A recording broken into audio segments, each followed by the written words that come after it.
Boa noite. Hoje é terça-feira, 13 de agosto. O Jornal da Guará está no ar. Veja quais são os destaques da edição de hoje. Bom, assassino de funcionários de terceirizada da empresa Semar vai a julgamento em outubro, com data estipulada pela Justiça. Em tempos de crise, você vai saber quais profissões estão em alta dentro do segmento da indústria do Maranhão. Câmara Municipal de São Luís discute a lei do personal trainer em academias da ilha. Sindicatos e movimentos sociais vão às ruas para protestar contra o modelo de educação proposta pelo governo federal. E ainda a Juventude Maranhense na lista de selecionados para um dos maiores grupos de balé do mundo, o Bolshoi. Tudo isso e muito mais você confere agora no Jornal da Guará.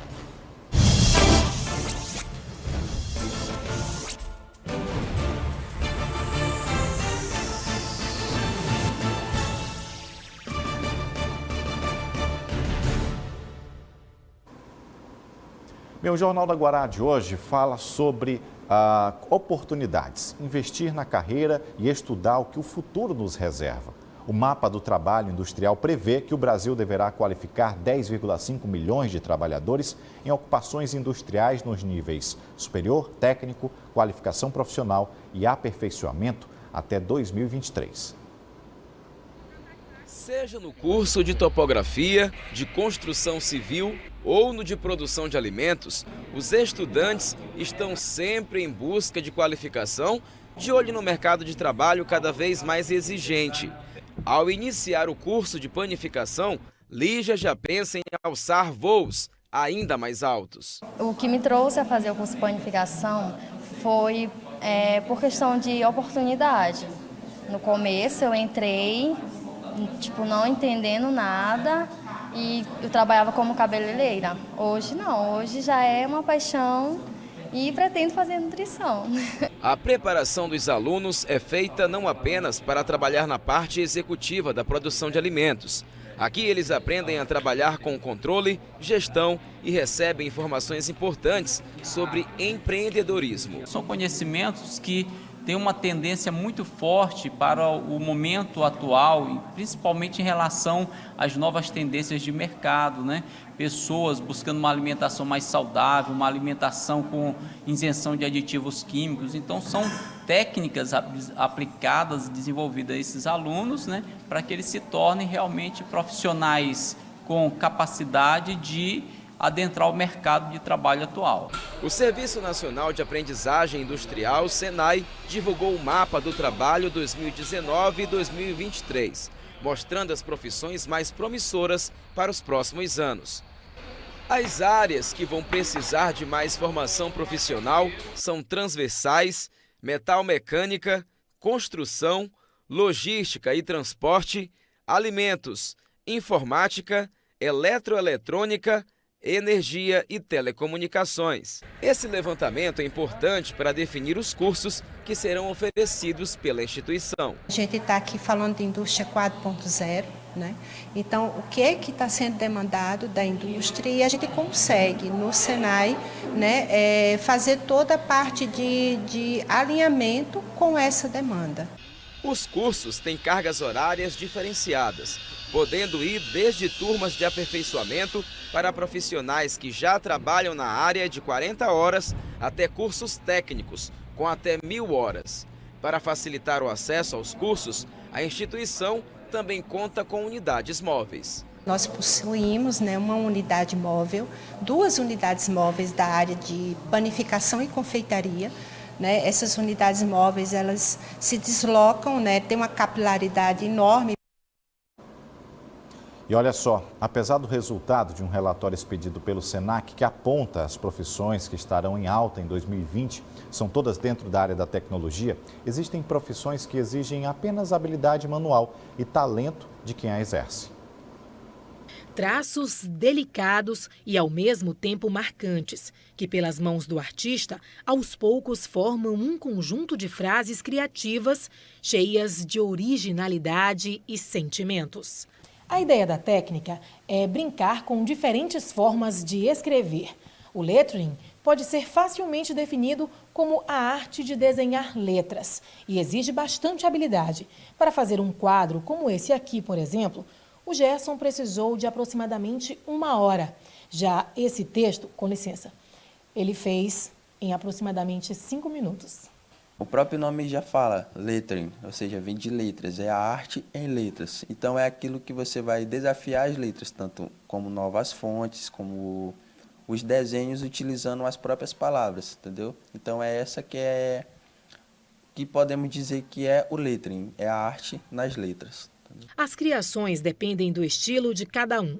As letras podem ser associadas a ilustrações feitas diretamente na parede, no papel, com tinta permanente ou com giz de quadro negro em tinta específica. Aqui, o desejo pelo trabalho surgiu há 1 ano, de uma espécie de brincadeira entre amigos do Gerson. E eles lançaram esse desafio para mim, fazer um painel gigante para este evento. Então foi a partir daí que as pessoas começaram a ver, diziam que eu tinha potencial, que era para eu poder investir na área. E deu tão certo que hoje o artista oferece o serviço pelas redes sociais por agendamento. O sucesso do trabalho foi uma surpresa para ele. Foi quando eu criei o nosso Instagram, o Ilecool. Aí ficavam perguntando, mas o que é esse Instagram?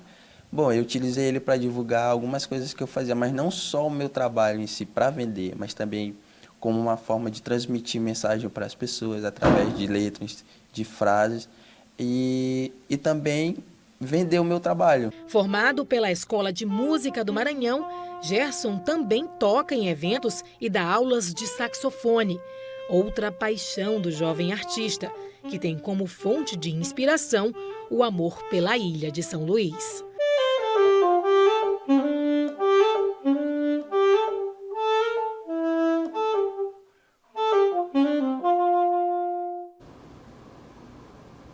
E São Luís entrou na rota nacional em defesa da educação. Sindicalistas foram às ruas para protestar contra as medidas tomadas em desfavor da educação nacional.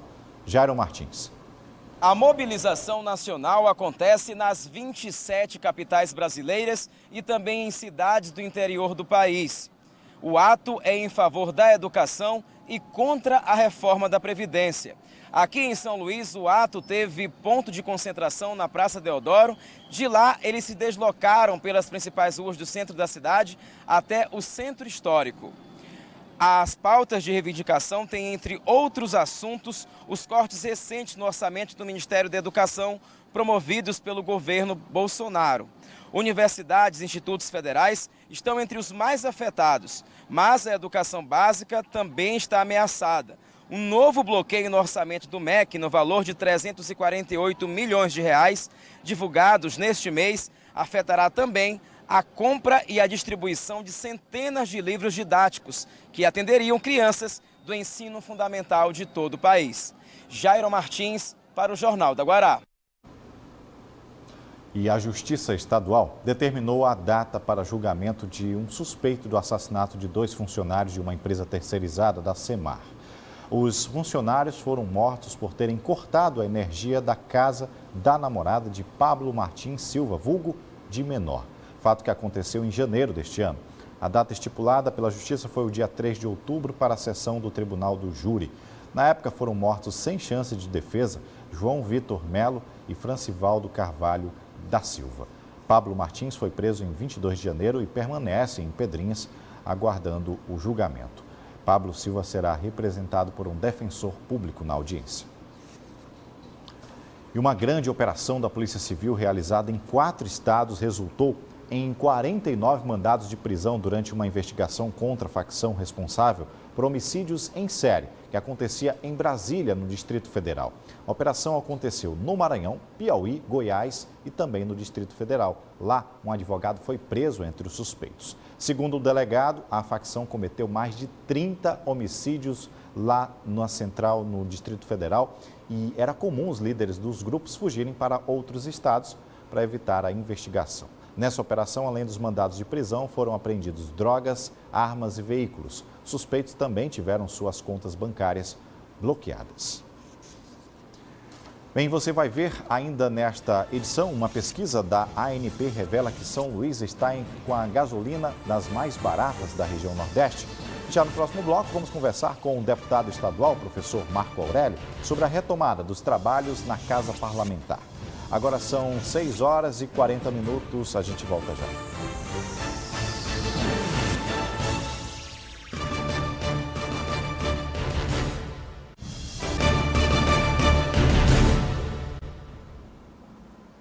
Estamos na segunda semana de retomada dos trabalhos na Assembleia Legislativa do Estado.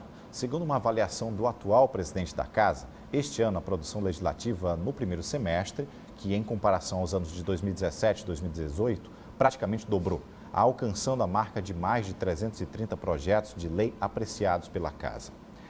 Sobre esses trabalhos, na Casa Parlamentar recebo aqui o deputado estadual, professor Marco Aurélio, do PCdoB.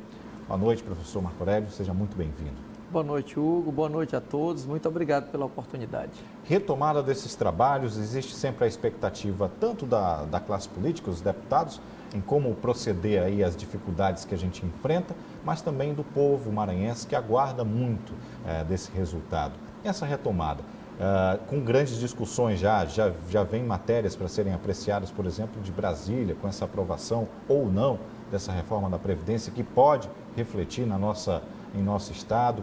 Como pensa os nossos representantes, o senhor como deputado, o que pensar desse semestre que praticamente começou agora? Bom, Hugo, é um momento desafiador. Estamos iniciando esses trabalhos nesse segundo semestre desta sessão legislativa e com uma Assembleia muito produtiva, uma safra de parlamentares que vem com uma marca muito forte, que é a dedicação ao exercício parlamentar. Gerações novas que chegaram à política, outros deputados mais experientes que trazem aí consigo uma luta muito reconhecida por suas trajetórias, e a gente está no meio dessa discussão e a Assembleia é uma caixa de ressonância da sociedade. Somos 42 parlamentares das mais diversas regiões do Estado e os debates travados ali dizem respeito diretamente à vida da população maranhense. Eu, por exemplo, sou de Imperatriz, da região tocantina. Trago para a tribuna e para a luta junto aos demais poderes de pleitos da minha região, sobretudo. Mas os debates que travamos ali na Assembleia nos trazem desafios do Estado como um todo. Por exemplo, a pauta mesmo do dia, está em acompanhar a inclusão ou não, como você bem disse, dos estados e dos municípios na reforma da Previdência no Senado Federal. Foi motivo até de protesto hoje, um dos protestos, né, que também teve ligação com a educação também. Exatamente. Então, são necessidades que trazem na população, lá na base mesmo, essa necessidade da Assembleia se envolver nessa discussão. E ato seguinte a esta definição do Senado, a Assembleia Legislativa trará essa discussão de uma atribuição própria da Assembleia, a Assembleia que já tem debatido a reforma da Previdência, a Assembleia que tem pautado esta discussão e encaminhado, inclusive, junto à bancada federal, este pensamento do povo. Mas chegará um momento em que será da própria Assembleia a atribuição de definir, juntamente com o governo do Estado, acerca da Previdência Estadual. E a Assembleia é um grupo muito eclético e estará pronto para fazer esse debate e com certeza será muito importante para o povo do Maranhão. Deputado, o senhor milita bastante, lógico, em várias áreas, mas a educação tem sido um marco dentro da sua passagem pela Assembleia Legislativa. Ações pontuais acontecendo na região tocantina, como o senhor mesmo mencionou. O que destacar sobre essas atividades que vêm acontecendo na região sul do estado? Por exemplo, a UEMA-Sul já iniciando aí praticamente um seletivo para a área da medicina, um campo muito necessário, não só para a região sul do Maranhão, mas que contempla diversas áreas do nosso estado. Hugo, a educação foi o que me trouxe à vida pública. Eu sou professor de matemática, foi essa militância na causa da educação, na rotina mesmo da sala de aula, que me trouxe a uma representatividade política. Fui vereador de Imperatriz por 2 anos e já estou no exercício do 2º mandato de deputado. A causa maior que o governador Flávio Dino concretizou para a região tocantina nesses primeiros 4 anos foi a criação da UEMA-Sul. E para quem não entende o que aconteceu, essa autonomia que foi dada com a criação da UEMA Sul, ela possibilitou todo o desenvolvimento. Eu cito, por exemplo, nesse momento já está sendo concluído um novo campus das agrárias, um investimento de mais de 11 milhões de reais em Imperatriz. O campus de Imperatriz, o campus do centro, foi totalmente reformado e ampliado. O campus de Açailândia também. Já vai inaugurar agora um novo campus em Estreito e serão criados 4 polos de formação de professores em municípios da região tocantina. Concurso para professores, triplicou o número de bolsas de iniciação científica.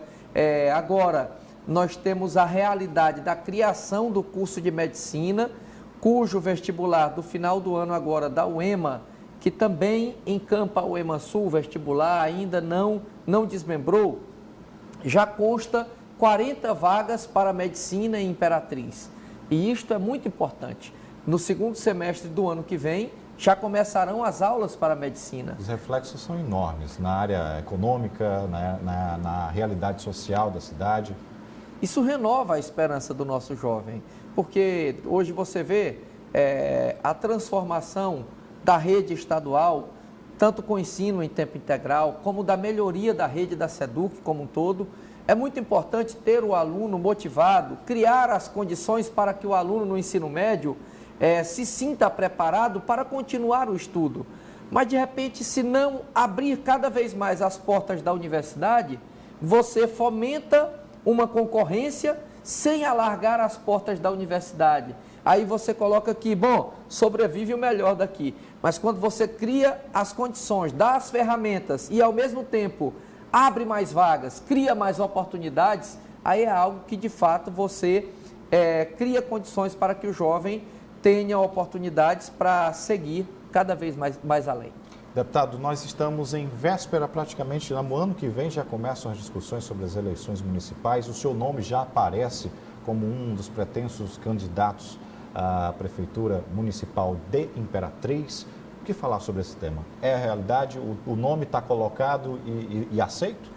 Bom, só faço aqui uma ressalva, que você colocou, estamos perto das discussões. As discussões já começaram faz tempo, Hugo.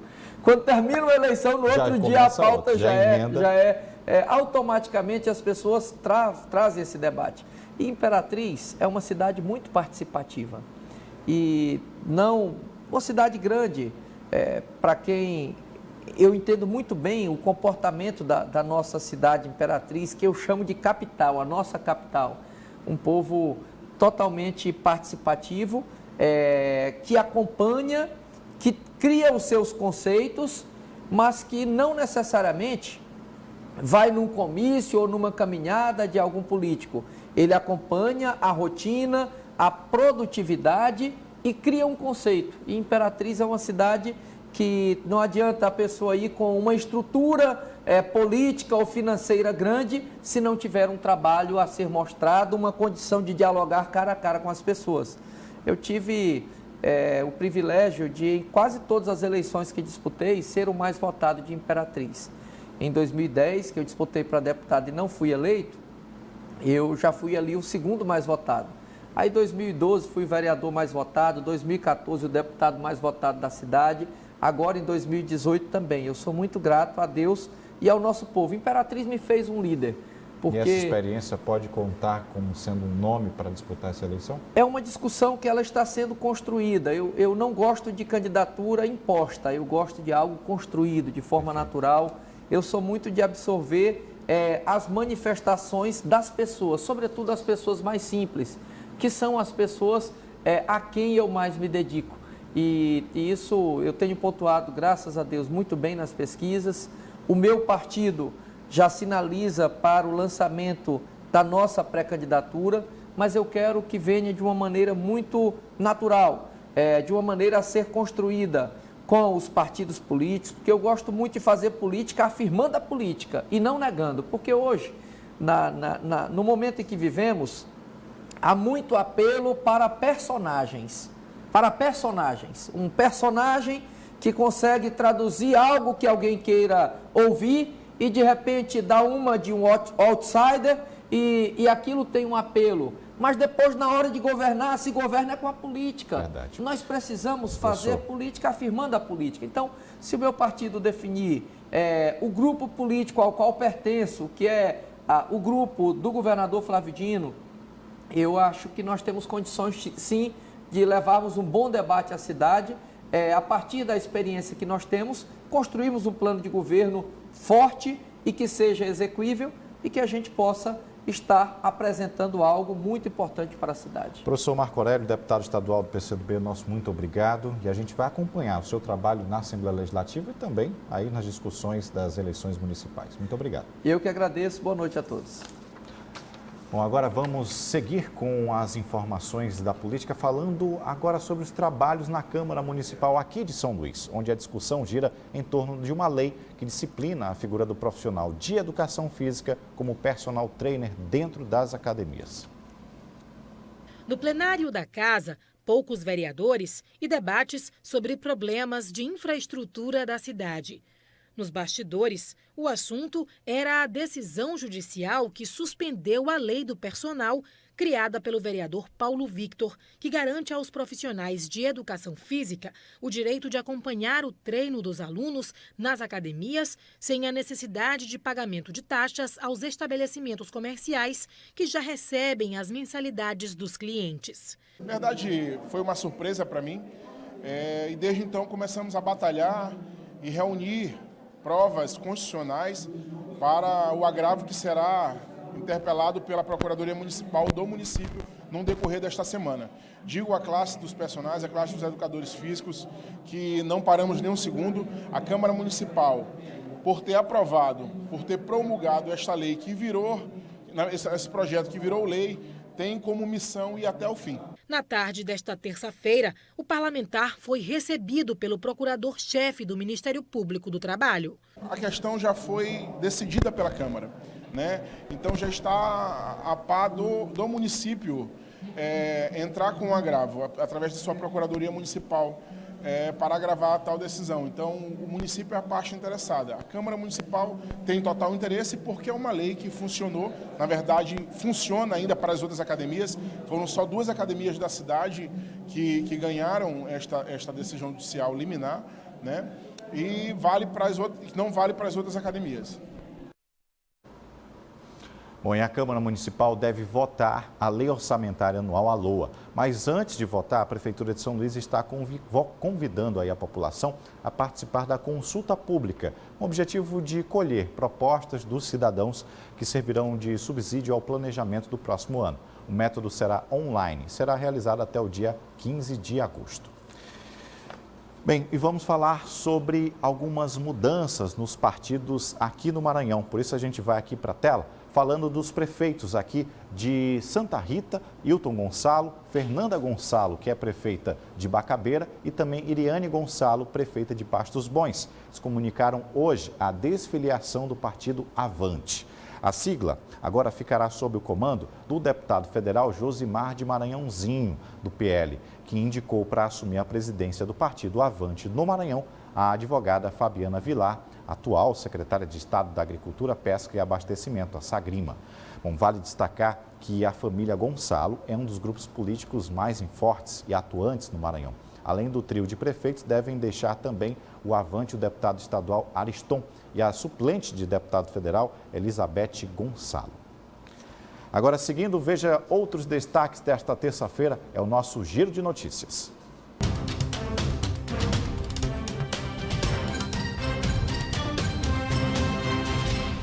Na Avenida dos Portugueses, trecho onde buracos na via fizeram uma vítima no mês passado, permanece desnivelado, obrigando os motoristas a reduzirem a velocidade e, claro, aumentando os riscos de acidente entre os mais desatentos. A nossa produção, a assessoria do DENIT, informou que estão sendo executados serviços de tapa-buracos e recuperação do acostamento, mais danificados no trecho da BR-135, que vai do Anjo da Guarda ao Bacanga. Brasil lidera o ranking da depressão na América Latina. Na Assembleia Legislativa do Maranhão, foi sancionado o projeto de lei de autoria do deputado Fábio Macedo, que institui o Programa de Auxílio a Pessoas com Depressão.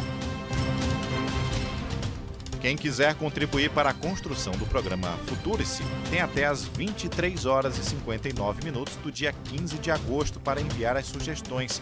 A consulta pública já conta com mais de 43 mil pessoas cadastradas. Desse total, o sistema registrou 14.265 comentários sobre ao menos um dos pontos da proposta. As sugestões da população serão consolidadas pelo MEC para aperfeiçoar o processo normativo. O Futurice tem como objetivo dar autonomia na gestão das universidades e institutos federais. Vamos ao intervalo e ainda nesta edição vamos falar sobre uma seleção do balé Bolshoi da Rússia, aqui em São Luís. Você vai ver no próximo bloco. Segundo a ANP, São Luís tem uma das gasolinas mais baratas do Nordeste. Agora são 7 horas em ponto. A gente volta já.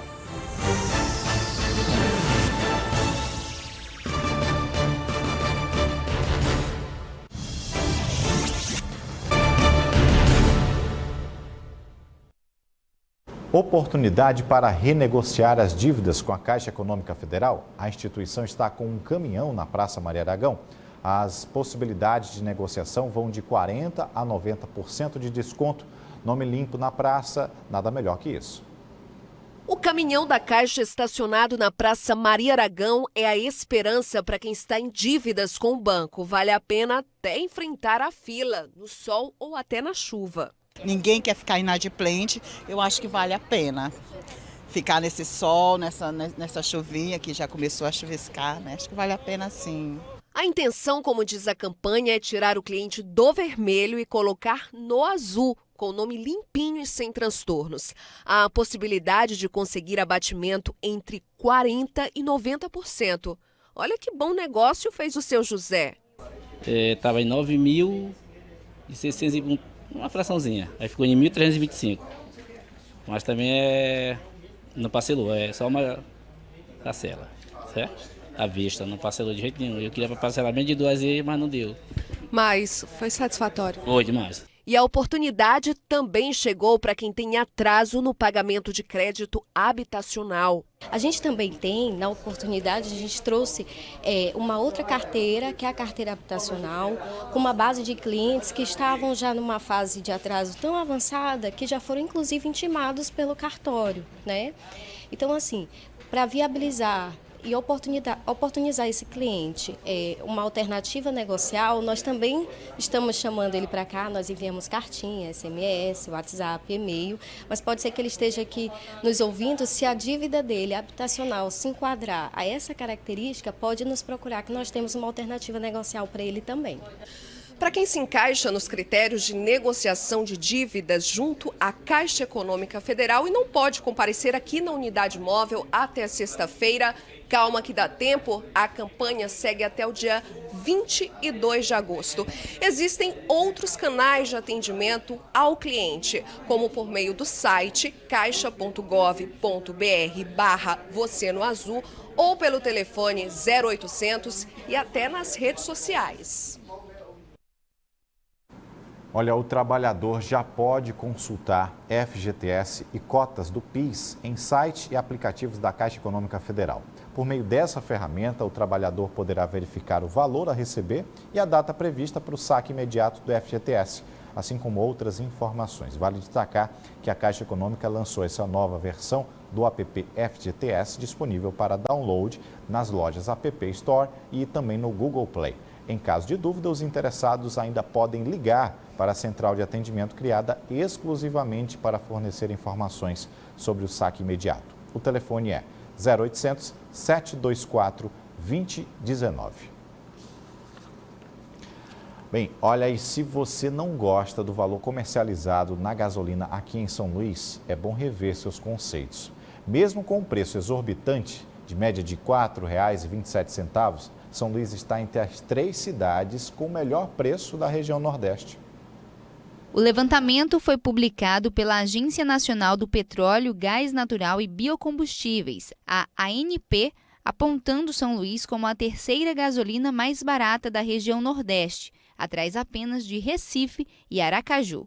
O preço médio praticado na capital maranhense é, segundo a ANP, de R$ 4,27.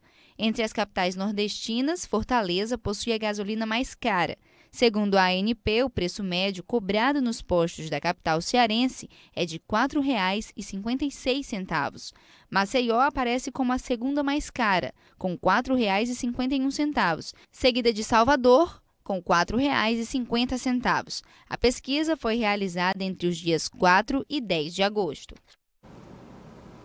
Vamos ao intervalo e daqui a pouco vamos falar sobre uma seleção do Balé Bolshoi. A criançada na expectativa de vivenciar experiências incríveis mundo afora. Antes, você fica com a Tábua de Marés para amanhã.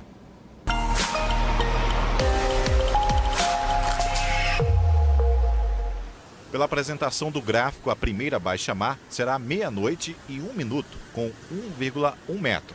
Na sequência, a pré-mar, às 6 da manhã, com 5,3 metros. À tarde acontece nova baixa-mar, ao meio-dia e 28, com 0,8 metros. E, por fim, a pré-mar, às 6h27 da noite, com 5,1 metros.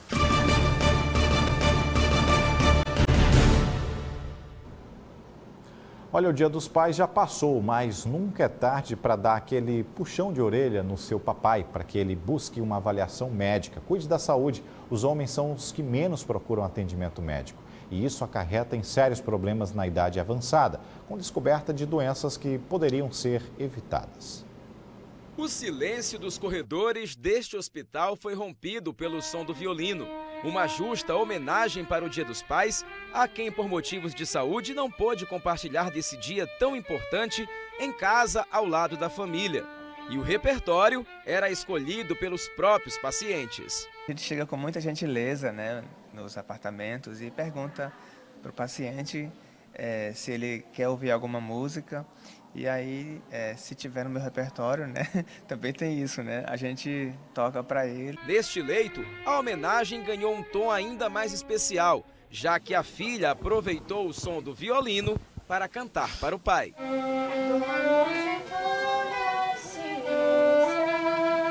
Diante de tanta emoção, ficou difícil cantar e até falar. Eu amo meu pai mais que tudo no mundo e se eu pudesse eu estaria no lugar dele. Eu amo muito meu pai. Um gesto de amor que não tinha como deixar de emocionar o pai. Sou apaixonado por minha filha. Acho que por isso que eu sobrevivi.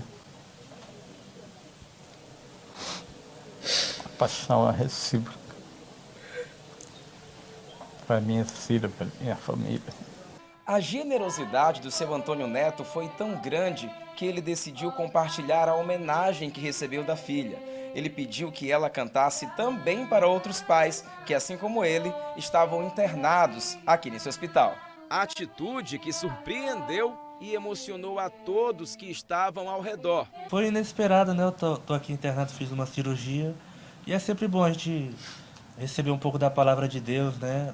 Ouvir um louvor tão bonito quanto esse e tocado de uma forma tão maestral, vamos dizer assim, pelo músico, cantado de forma tão emocionante e visivelmente ela estava sentindo a presença de Deus, né? Então é muito bom começar o dia assim, né? É uma iniciativa muito legal mesmo. Eu agradeço, estou muito feliz por uma menina linda dessa, pela presença de vocês. Uma prova de que a música e o amor da família, não apenas no Dia dos Pais, podem curar qualquer doença.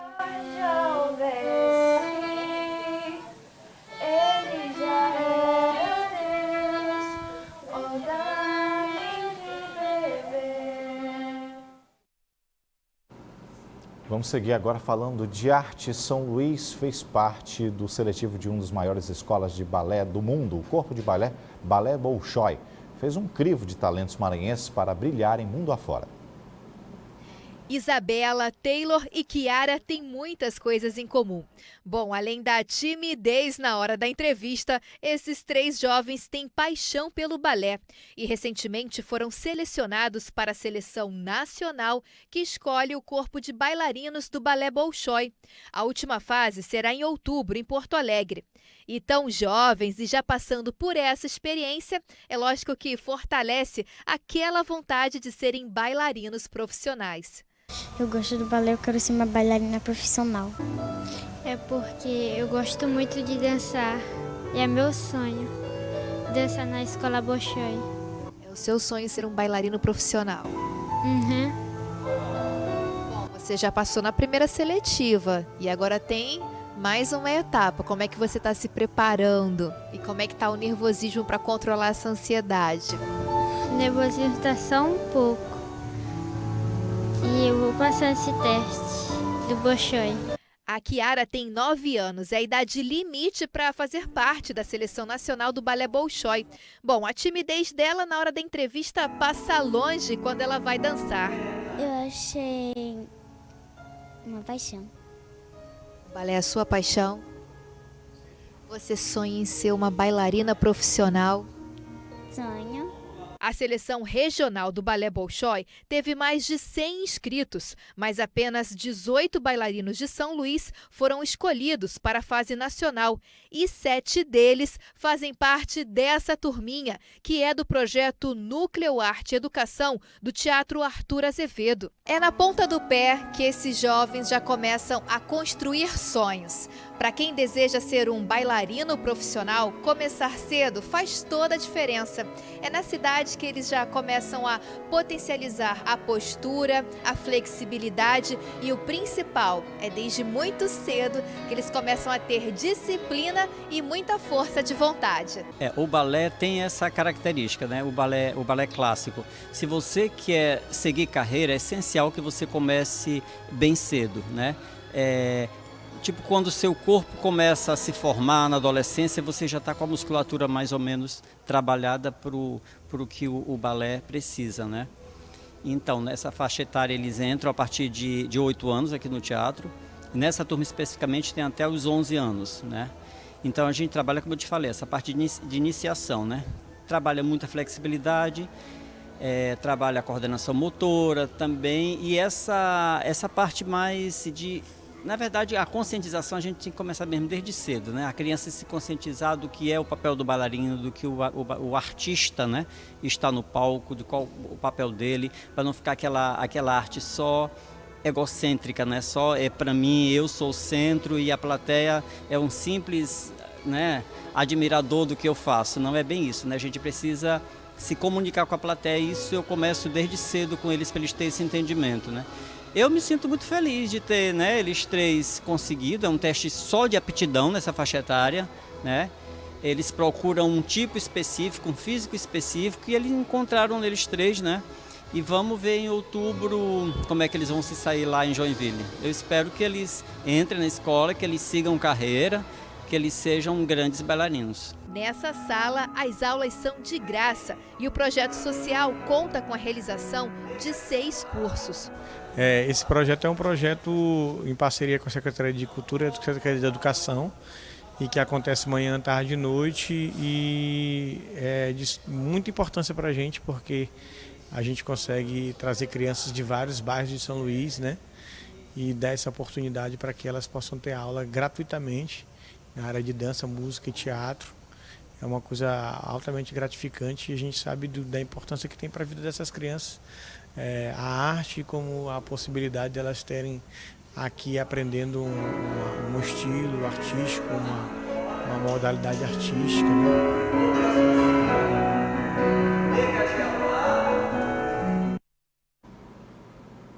Por hoje é só, o Jornal da Guará volta amanhã. Uma excelente noite. Até lá.